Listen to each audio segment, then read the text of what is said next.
Official Akhtar Rahman sir YouTube channel एक नए video में आपका फिर से बहुत बहुत वेलकम है दोस्तों। आज के इस वीडियो में हम आपके लिए क्वेश्चन पेपर लेकर आए हैं एग्ज़ाम से पहले। आपको पता है कि आज हम 5 अक्टूबर में है, यहाँ से अभी और 36 दिन एग्ज़ाम को बाकी है, 35 दिन एग्ज़ाम को बाकी है। तो उससे पहले हम आपके लिए एक प्रैक्टिस पेपर लेकर आए हैं। जिस तरीके से टीईटी का पेपर होता है बिल्कुल उसी तरीके से यहाँ पर क्वेश्चन का सिलेक्शन किया गया है। साथ ही साथ आपको एक गद्य उतारा भी लास्ट में पूछा जाएगा। गद्य उतारा शुरुआत में पूछा जाता है लेकिन हमने उसको लास्ट में डाल दिया, पीछे 4 नंबर के लिए पूछा जाएगा। और इसी तरीके का पेपर आपको जो है टीईटी के पेपर में 1 और पेपर 2 में देखने के लिए मिलेगा। तो 30 मिनट यहाँ से आप अपना टाइम लगा दीजिए और मैं आपको जल्दी जल्दी बताऊंगा। आप 30 मिनट में इस क्वेश्चन पेपर को हल करने की कोशिश कर सकते हैं। और लास्ट में आपने आपका 30 में से आपको कितने नंबर मिले ये ज़रूर हमें कमेंट्स कर बताना। अगर आप यहाँ से 15-17 नंबर लेते, आप ध्यान से सुनेंगे कि मैं आपको कह रहा हूँ कि अगर आप यहाँ से सिर्फ 15 और 17 नंबर लेते तो आपने समझ लेना है कि आपका हिंदी विषय जो है वो क्लियर हो चुका है। ये बात आप यहाँ से समझ के चलेंगे क्योंकि काफ़ी टफ पेपर है, अच्छा पेपर है, क्वालिटी पेपर है। इस पेपर को जरूर हल कीजिए और तमाम बच्चों तक इस पेपर को जरूर शेयर कीजिए। वीडियो शुरू करते हैं। वीडियो शुरू करने से पहले अगर आप हमारे चैनल पर नए हो तो प्लीज़ चैनल को सब्सक्राइब कीजिए, साथ ही साथ बेल नोटिफिकेशन को ऑन कीजिए ताकि आपको आने वाले वीडियोज़ के नोटिफिकेशन जो है वो आसानी से मिल पाए।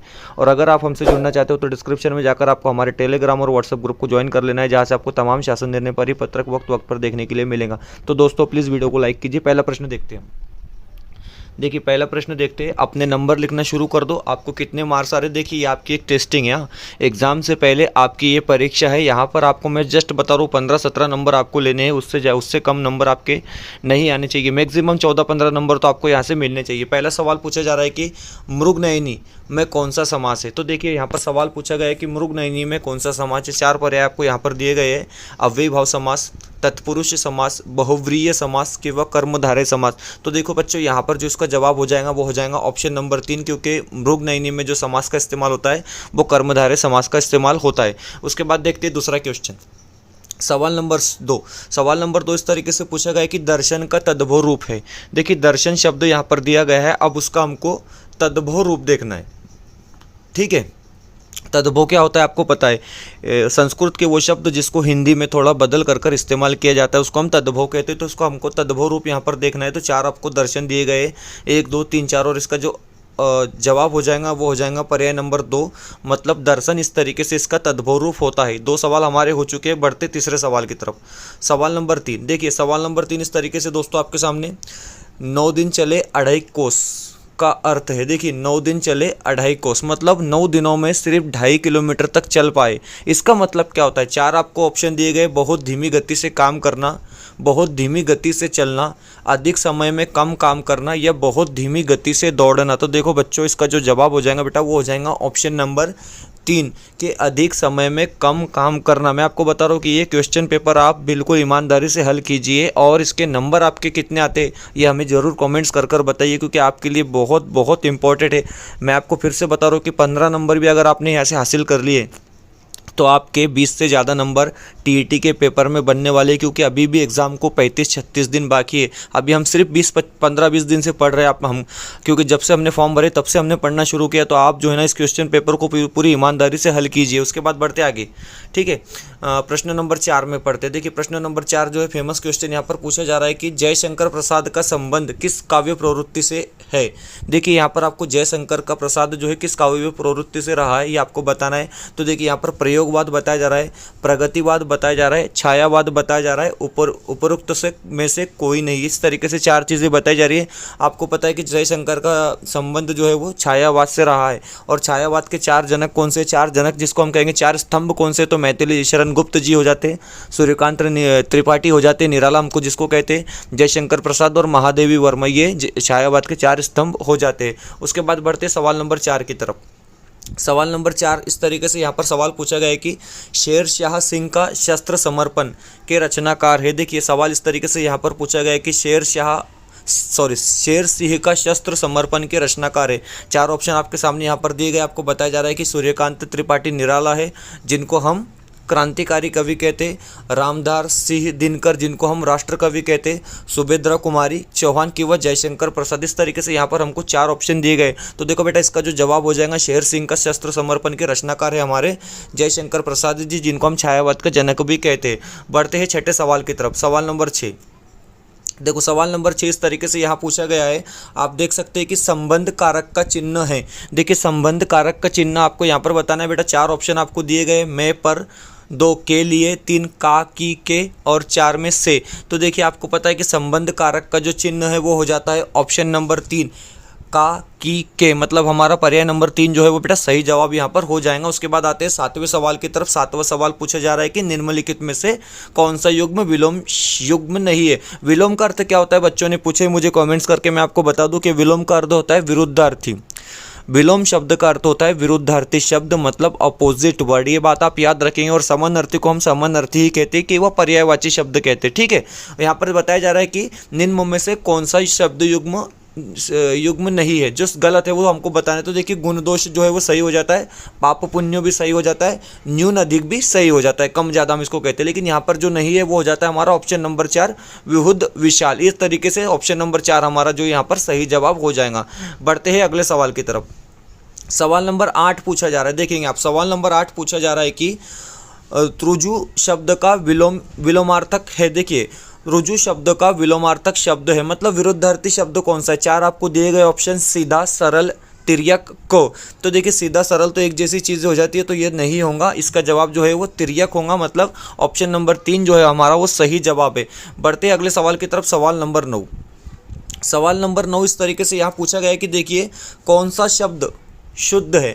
हमको यहाँ पर ज्योत्सना कौन सा ठीक ढंग से लिखा है वो हमको बेटा यहाँ पर बताना है। 4 ऑप्शन हमारे सामने दिए गए, 4 अलग अलग तरीके से ज्योत्सना लिखने की कोशिश की गई है और इसका जो सही तरीके से लिखा है, जो शुद्ध तरीके से लिखा है वो है ऑप्शन नंबर 4, मतलब ज्योत्सना इस तरीके से सही लिखा जाएगा, मतलब ऑप्शन नंबर 4 जो है हमारा वो सही जवाब हो जाएगा। बढ़ते हैं अगले सवाल की तरफ। सवाल नंबर 10। सवाल नंबर 10 आप देख सकते हैं यहाँ पर इस तरीके से पूछा है कि सन्मार्ग शब्दों में कौन सी संधि है। तो देखिए सन्मार्ग शब्दों में आपको संधि यहाँ पर पहचाननी है। 4 ऑप्शन आपको दिए गए हैं। स्वर संधि होती है, विसर्ग संधि होती है, व्यंजन संधि होती है, या इनमें से कोई नहीं। तो देखिए सन्मार्ग शब्द जब पूछा जाता है तो वहाँ पर व्यंजन संधि हो जाती है, मतलब ऑप्शन नंबर 3 हमारा यहाँ पर सही जवाब हो जाएगा। बढ़ते हैं अगले क्वेश्चन की तरफ। Question number 11।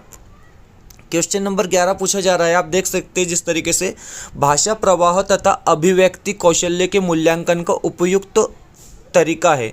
देखिए भाषा प्रवाह तथा अभिव्यक्ति कौशल के मूल्यांकन का उपयुक्त तरीका है। तो देखिए 4 ऑप्शन दिए गए, लिखित परीक्षाएं, वस्तुनिष्ठ परीक्षाएं, मौखिक वार्तालाप। मौखिक वार्तालाप मतलब भाषा प्रयोग करना, प्रायोगिक परिभाषा है। तो इसका जो जवाब हो जाएगा वो हो जाएगा ऑप्शन नंबर 3, मतलब मौखिक वार्तालाप करना, मतलब बच्चों से ज़्यादा बात करना।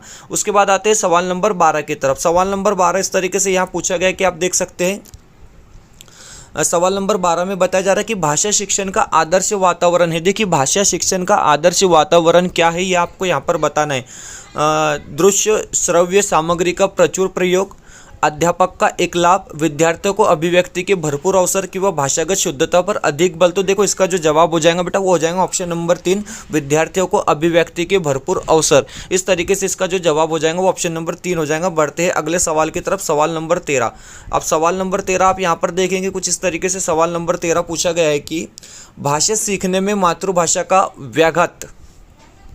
अब देखिए 4 ऑप्शन इस किस तरीके से दिए गए कि आंशिक रूप से होता है, पूर्ण रूप से होता है, नहीं होता है, या फिर होता है। तो देखिए भाषा सीखने में मातृभाषा का व्याघात जो है वो होता है, मतलब ऑप्शन नंबर 4 हमारा यहाँ सही जवाब समझा जाएगा। उसके बाद आते हैं सवाल नंबर 14 की तरफ। सवाल नंबर 14 पूछा जा रहा है कि पश्चिमी हिंदी की उत्पत्ति किस अपभ्रंश से हुई है। देखिए पश्चिमी हिंदी की उत्पत्ति किस अपभ्रंश से हुई है। तो इसका जवाब हो जाएगा ऑप्शन नंबर 1, शेर सोनी से हुई है, मतलब पर्याय नंबर 1 हमारा यहाँ पर सही जवाब समझा जाएगा। उसके बाद बढ़ते हैं सवाल नंबर 15 की तरफ। सवाल नंबर 15 इस तरीके से पूछा गया है कि भाषा और लिपि है, देखिए एक दूसरे की विरोधी है, ऐसा तो हो नहीं सकता। एक दूसरे के पूरक है, एक दूसरे की प्रतिद्वंदी है, ऐसा भी नहीं है। इनमें से कोई नहीं। तो देखिए ऑप्शन नंबर 2 जो है हमारा वो सही जवाब हो जाएगा 15 का ऑप्शन नंबर 2। आते हैं अगले सवाल की तरफ। सवाल नंबर 16। सवाल नंबर 16 इस तरीके से पूछा गया है कि दशानन किस प्रकार का शब्द है। यहाँ पर सवाल नंबर 16 पूछा जा रहा है कि दशानन किस प्रकार का शब्द है। रूढ़ शब्द है, यौगिक है, योग रूढ़ है कि वह इनमें से कोई नहीं। तो देखो बेटा, इसका जो जवाब हो जाएगा वो हो जाएगा दशानन जिस प्रकार का शब्द होता है तो वो हो जाएगा योग रूढ़ प्रकार का ये शब्द माना जाता है। बढ़ते हैं अगले सवाल की तरफ। सवाल नंबर 17 सवाल नंबर 17 यहाँ पर पूछा गया कि श्रृंगार रस का स्थायी भाव क्या है। देखिए, श्रृंगार रस का स्थायी भाव क्या है। 4 पर्याय आपको दिए हैं, हास, उत्साह, रति या शोक। तो देखिए, श्रृंगार रस का जो स्थायी भाव हो जाता है बेटा वो हो जाता है ऑप्शन नंबर 3 मतलब रति, इसका जो है सही जवाब हो जाएगा। उसके बाद आते हैं हम सवाल नंबर 18 में। सवाल नंबर 18 पूछा जा रहा है कि रहीमन पानी रखिए बिना पानी सब सून, पानी गए न उबिर मोती मानुष चून, पंक्तियों में प्रयोग में कौन सा छंद है। तो देखिए, यहाँ पर जो छंद है वो 4 आपको यहाँ पर दिए गए, दोहा, सवैया, चौपाई, सरोठा। तो देखिए, यहाँ पर जो सही जवाब हो जाएगा वो ऑप्शन नंबर 1 जो है हमारा वो यहाँ पर सही जवाब हो जाएगा। बढ़ते हैं अगले सवाल की तरफ। हम आपके सामने क्वेश्चन पेपर लेकर आए हैं महा टीईटी के। जिस तरीके से पेपर आने वाला है, पेपर 1 और पेपर 2 की हम बात करते हैं, उसके लिए हम 35 दिन पहले आपके पास प्रैक्टिस पेपर लेकर आए हैं। हम आपको फिर से बताएंगे कि आपने सिर्फ यहाँ पर 15 से 17 नंबर हासिल करना है, मतलब आपका काम हो गया, आप पास हो गए। हम आपको लिखित में लिख कर देंगे कि आप पास हो गए। वीडियो अगर बेहतर लगती है तो प्लीज़ वीडियो को लाइक कीजिए। चैनल पे नए हो दोस्तों तो प्लीज़ चैनल को जरूर सब्सक्राइब कीजिए। अगर आप हमसे जुड़ना चाहते हो तो डिस्क्रिप्शन में जाकर आपको हमारे टेलीग्राम और व्हाट्सएप ग्रुप को ज्वाइन कर लेना है, जहां से आपको तमाम शासन निर्णय परिपत्रक और टीईटी की एक एक चीज़ वहां पर आपको देखने के लिए मिलेंगी। पढ़ते हैं अगला सवाल। राम की गाय दूध देती है, वाक्य है। देखिए कितना सिंपल सा क्वेश्चन पूछा गया है। इस तरीके से सिंपल क्वेश्चन भी आपको देखने के लिए मिलेंगे। हिंदी का 30 मार्क्स का जो सेक्शन होता है उसमें से 5 सवाल आपको ऐसे देखने के लिए मिलेंगे, 5 जो बिल्कुल आप आंखें बंद करके जिसके आंसर लगा सकते हैं। यहाँ पर पूछा जा रहा है कि राम की गाय दूध देती है, सरल वाक्य है, संयुक्त वाक्य, मिश्र वाक्य। संयुक्त वाक्य कहाँ से होगा, देखिए ना, कुछ है ही नहीं संयुक्त वाक्य का, या इनमें से कोई नहीं का तो सवाल ही नहीं आता है। या मिश्र वाक्य भी नहीं हो सकता क्योंकि पहले पर दूसरा डिपेंड नहीं है। यहाँ पर सीधा सीधा एक वाक्य हो रहा है, राम की गाय दूध देती है। ये सरल वाक्य में इसको हम काउंट कर लेंगे। प्रश्न नंबर 19 का जवाब हो जाएगा बेटा सवाल 1 नंबर, ऑप्शन नंबर 1। 20वां सवाल पूछा गया। 20वां सवाल थोड़ा देख लेते हैं हम। 20वां सवाल पूछा जा रहा है कि अंध किस संधि का उदाहरण है। मैंने कहा कि कुछ बहुत सिंपल क्वेश्चन आपको पूछे जा रहे हैं। तो देखिए, अंध आपको 2 नुक्ते यहाँ पर दिख रहे हैं, 2 डॉट आपको यहाँ पर दिख रहे हैं, जिसको हम स्वरादि कहते हैं, जिसको हम विसर्ग कहते हैं। तो अंध किस संधि का उदाहरण है, तो ये हो जाता है विसर्ग संधि का उदाहरण, मतलब ऑप्शन नंबर 2 जो है हमारा वो सही जवाब यहाँ पर समझा जाएगा। बढ़ते हैं अगले सवाल की तरफ। अगले सवाल की तरफ बढ़ते हैं। सवाल नंबर 21 इस तरीके से पूछा जा रहा है कि सभा में बीसीओ लोग थे, इनमें विशेषण का कौन सा भेद है। देखिए, सभा में बीसीओ लोग थे, इनमें से विशेषण का भेद कौन सा। समुदायक विशेषण है। देखिए, समुदायक की बात हो रही है लेकिन यहाँ पर बीसीओ की भी बात हो रही है। परिमाण की तो बात यहाँ पर हो ही नहीं रही है, निश्चित भी नहीं, क्योंकि बीसीओ की बात हो रही है ना, तो अनिश्चित संख्या। देखिए, संख्या आ रही है बीसीओ और अनिश्चित आ रही है, तो ऑप्शन नंबर 4 जो है हमारा बेटा यहाँ पर वो सही जवाब समझा जाएगा। बढ़ते अगले सवाल की तरफ। सवाल नंबर 22 यहाँ पर पूछा जा रहा है कि आप देखेंगे भारत भारती काव्य के रचयिता कौन है। तो देखिए, भारत भारती काव्य के रचयिता को आपको यहाँ पर बताना है कि किसकी ये कविता है। मैथिली शरण गुप्त की है, नागार्जुन की है, जयशंकर प्रसाद की है, रामधारी सिंह दिनकर जी की है। तो देखिए, ये जो कविता हो जाती है भारत भारती, इसके रचयिता जो है वो मैथिली शरण गुप्त हो जाएंगे, जिसको हम क्या कहते हैं, जिसको हम राष्ट्र कवि भी कहते हैं, और रामधारी सिंह दिनकर को भी हम राष्ट्र कवि कहते हैं। ठीक है, तो मैथिली शरण गुप्त इसका जो है वो सही जवाब हो जाएगा। पूछा जा रहा है सवाल नंबर 23 में। देखिए, सवाल नंबर 23 में यहाँ पर पूछा जा रहा है कि दिनकर द्वारा रचित काव्य कृति है।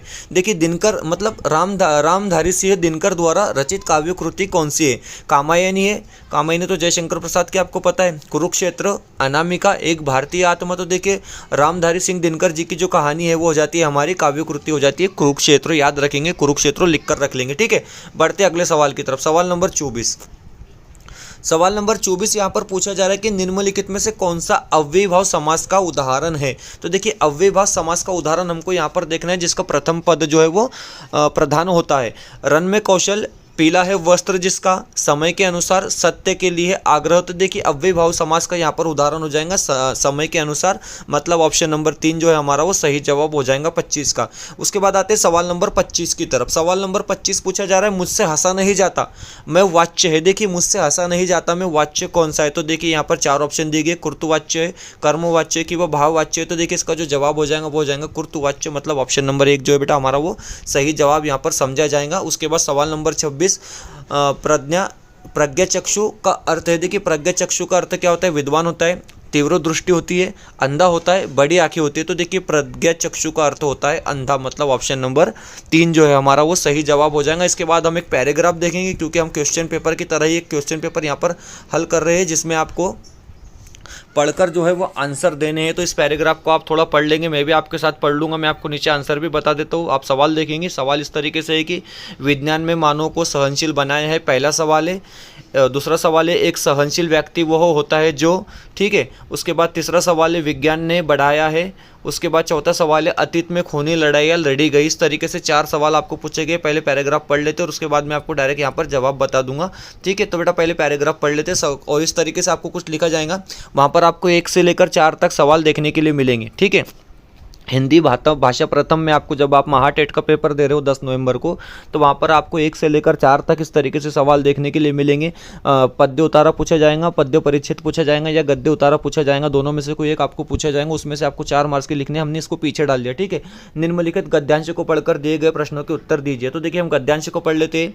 विज्ञान ने कई तरीकों से मानव को खुशहाल बनाया है, उसके द्वारा मानव को प्रदान किए गए हुए लाभों की गणना करना मुश्किल है। आखिर किंतु कम महत्वपूर्ण नहीं, विज्ञान ने लोगों को बदला है तथा उसने लोगों को अधिक सभ्य और सहिष्णु बनाया है। एक सहिष्णु व्यक्ति वो है जो दूसरे लोगों के साथ हस्तक्षेप नहीं करता, भले ही वो समझता है कि वो लोग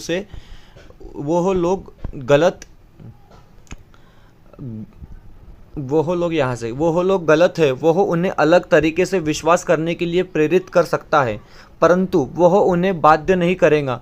पूर्व में मानव जाति की दुर्दशा का कारण रहा है कि लोग अपने से भिन्न विचार रखने वाले को सहन नहीं कर सके। इस प्रकार की असहनशीलता विशेषकर धार्मिक मामलों में पाई जाती थी। जो लोग शासकों के धार्मिक दृष्टिकोण को नहीं मानते थे, उन्हें प्रताड़ित किया जाता था तथा यहाँ तक कि उन्हें जिंदा जला दिया जाता था, ठीक है। उसके बाद हम आगे और पढ़ेंगे इसको। जिंदा जला दिया जाता था। 2 भिन्न धर्मों के मानने वाले खूनी लड़ाइयाँ लड़ते थे। विज्ञान ने मानव को तर्कपूर्ण होकर असहिष्णुता से उत्पन्न हुए भावावेश को नियंत्रित करने में समर्थन किया है। वर्तमान में 2 भिन्न राजनीतिक विचारधारा वाले देश आपस में निकट आ रहे हैं, क्योंकि वे अधिक से अधिक सहनशील हो रहे हैं।